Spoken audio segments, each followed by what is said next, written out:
Направих две загуби, една с пълен риск, което е 0,5% за мен и един с много малък риск. 0,1%, даже по-малко от това. Така че общо взето долу-горе съм на един риск на загуба. Идеята за този първия трейд беше, че свипнахме тази цялата консолидация тук и взехме този low, който е significant low. Така говорим, защото е последния low преди движението нагоре. Тоест това все едно е като fake break of structure за надолу, което реално стана истински break of structure, а не fake. Но след вземането на това, то го направи, нали, с отварянето на пазара и имахме огромен гап и исках да таргетирам гапа, като влязох от ето тук, като този лоу ми беше invalidation point-а, точката, където ще ми се инвалидира идеята, защото то лоу вземе ли го, ще вземе и тези лоус. Така си мислих, защото тези лоус тук са слаби и трябва да бъдат взети, ако и този лоу се го вземе, нали? И то тук направи хубава реакция, обаче ме стопна. Оттам съм минус един риск. След което взе този лоу и реално видях тук, че това ще е може би fake break of structure, inducement и запълваме този weekly gap. Ето вижда се, че е weekly gap и по принцип, ако това е fake break of structure, вижда се на 4 часа, трябваше да чакам 4 часов bullish candle, но влязох тук малко предварително с това продължение, като взехме ето този лоу, даде ми bullish candle на 15 минути и влязох с супер малък риск, както казах, защото то в този лонг съм, като стопаме на break-even и като гледам ще ми стоп-лосва, нали, на break-even. Това, което стана е, че имахме то лоу се го взе. Аз не знам последно какво говорих, но като цяло ето където на този чарт гледах на Оланда. Обяснявах за този втория трейд. Като цяло нямахме confirmation за този трейд, така че този лоу не се знаеше дали ще удържи, защото, както казвам, исках 4 часов bullish candle, което все още го няма. Този кендъл не е затворил.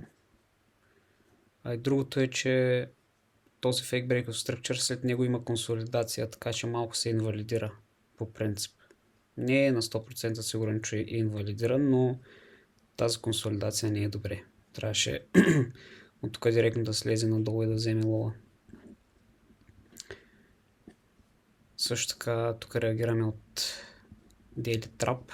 И то bearish candle и Daily Trap. Не е най-добрата идея в момента да се лонгва, докато не вземе лоа на самия трап, което съм го отбелязал тук. Е това нещо. Но защо влязох в този трейд? Защото просто имаме левел отляво, който левел е Fair Value Gap, който го запълва на weekly timeframe.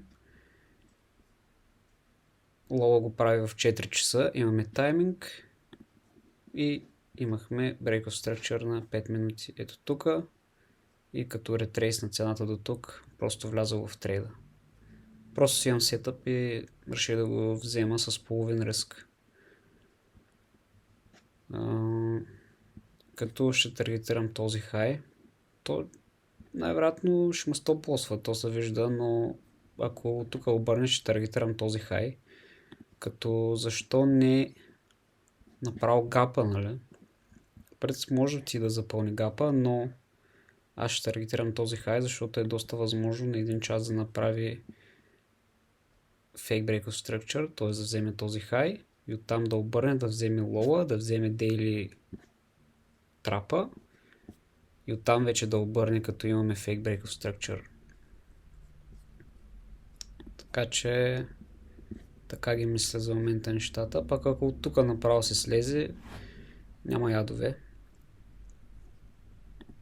Просто ще се търси сетъп вече отдолу, като трапа е взет.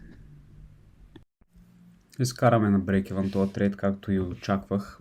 Така че направо утре вече ще гледам чарта, тъй като този лоу още не си го взе и реагира нагоре в момента. Като ако утре не е взет, просто ще го таргетирам него. А ако го вземе, ще търся тогава вече лонг. Евентуално, ако има нещо. Да. Виждам този трендлайн, между другото, който потенциално може да го индюсне. Ако затвори днешния кендъл под самия трендлайн, ще имаме моментум breakout. И ако вземем този лоу, ще имаме доста добър сетъп за нагоре. Потенциално.